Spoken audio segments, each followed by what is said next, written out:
یہ آخری لیکچر اس لیسن سے متعلق، اس سبق سے متعلق جو ایک یادگار وصیت ہم نے پڑھا، درج ذیل جملوں میں سے کسی جملے میں کس قسم کے حروف، 11ویں جماعت کے لیے لیکچر یہ میں بھول گیا تھا بتانا، درج ذیل جملوں میں سے کس جملے میں کس قسم کے حروف استعمال کیے گئے ہیں۔ یہ کتاب کس کی ہے؟ حرف استفہام، حیف مطلب سوالیہ جو نشان ہے، حیف ظالم نے کچھ ترس نہ کھایا، حرف تعصب جو افسوس میں آتا ہے، تھو تھو یہ کیسی خراب سبزی لائی ہے، حرف نفری جو نفرت کا اظہار، آہا کیا سہانا سما ہے، حرف تعجب جب تعجب ہو کسی بات پہ، خیر کبھی تم بھی ہمارے پاس آؤ گے، حرف تنبیہ جب کی جاتی ہے اس میں، شاباش تو نے کمال کر دیا، حرف تحسین جب آپ تحسین کرتے ہیں کسی کی، جب تعریف کرتے ہیں تو اس کو حرف تحسین کہتے ہیں۔ تو یہی اسی طرح ایگزام میں لکھنا ہے، جب وہاں جملے پوچھے جائیں تو سیم اسی طرح ہو بہو ایک سائڈ میں جملہ اور دوسرے سائڈ میں آپ کو لکھنا ہے کہ کون سا جملہ، یا اگر آپ نیچے بھی لکھیں گے جواب میں تو وہ بھی، یہ کتاب کس کے نیچے لکھیں گے جواب میں حرف استفہام، وہ بھی ٹھیک ہے لیکن درست انداز میں، تاکہ ممتحن جو ہے اس کو سمجھ آئے۔ ان چیزوں کا خیال رکھنا ہے ہر سطح پہ، ہر سوال کا جواب لکھتے وقت کہ جواب صحیح انداز میں لکھا جائے، ایسے گڑبڑ نہ کہ کچھ اسٹوڈنٹ ایسے اپنے آپ کو چالاک سمجھتے ہیں کہ ایک سوال جو ایک جواب یاد کیا ہے یا دو جب وہ ہر سوال کا وہی جواب سوچتے ہیں کہ شاید آنکھ بند کر کے ایسے قلم چلائے گا ممتحن۔ ایسا نہیں ہوتا ہے، خاص کر بورڈ ایگزامز میں یا اس لیول کے ایگزامز میں ممتحن 2-3 اس کو بار بار چیک کرتے ہیں اور پھر وہ مارکس آپ کو دیتے ہیں، اس لیے ان چیزوں کا خیال رکھیں، ابھی سے تیاری کریں آپ۔ تو کچھ سوالات ادھر بھی ہیں اس میں، آپ کب آئے، حرف استفہام سوالیہ انداز، اف شدت کا بخار، حرف ندبہ مطلب یہاں پہ وہ ایک طرح سے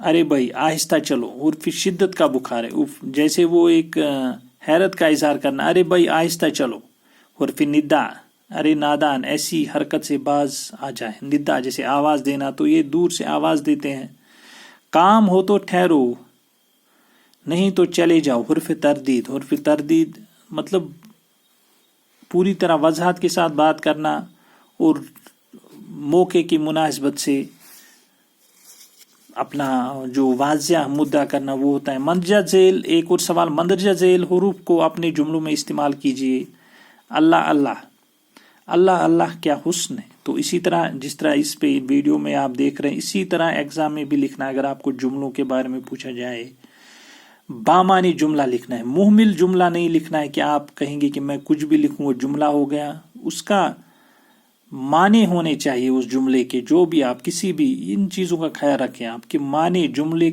بامعنی جملہ لکھیں، محمل نہیں، محمل جو ہوتا ہے جملہ اس کی کوئی وقت نہیں ہے اور اس کے مارکس نہیں ہے، املا درست ہو اور گرامر درست ہو، جیسے یہاں اللہ اللہ اللہ اللہ کیا حسن ہے، اب آپ سوچیں گے کہ محمل کیا ہے، اب آپ لکھیں گے اللہ اللہ تو نے کیا کیا، مطلب ایسے ہی بیچ میں آپ کچھ ملائیں گے، یا اللہ اللہ وہ وہاں گیا، تو ایسا نہیں ہے، اللہ اللہ کے ساتھ آپ لگنا چاہیے کہ آپ کچھ حیرت کا اظہار کر رہے ہیں، تو ویسا جملہ کیا حسن ہے، مطلب حسن نے آپ کو حیرت میں ڈال دیا۔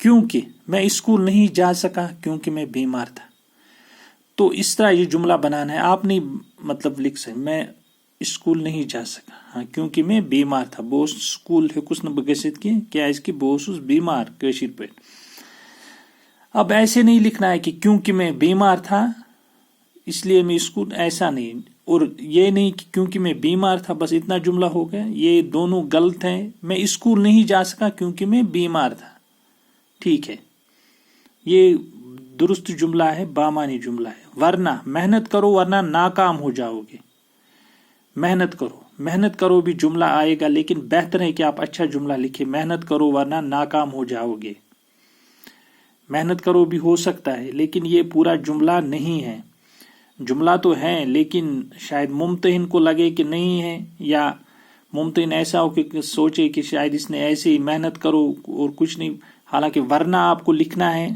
ہاں یہاں پہ میں بھول کہتے ہیں ورنہ کے لیے جملہ ہے، ورنہ ناکام ہو جاؤ گے، ورنہ کے محنت کرو ساتھ میں لکھنا ہے، تب یہ جملہ پورا ہو جائے گا، ورنہ ناکام ہو جاؤ گی، اس کا کوئی مطلب ہے ہی نہیں کچھ کانٹیکسٹ کہ ورنہ کیوں. اور میں نے ایک قلم اور ایک کتاب خریدی.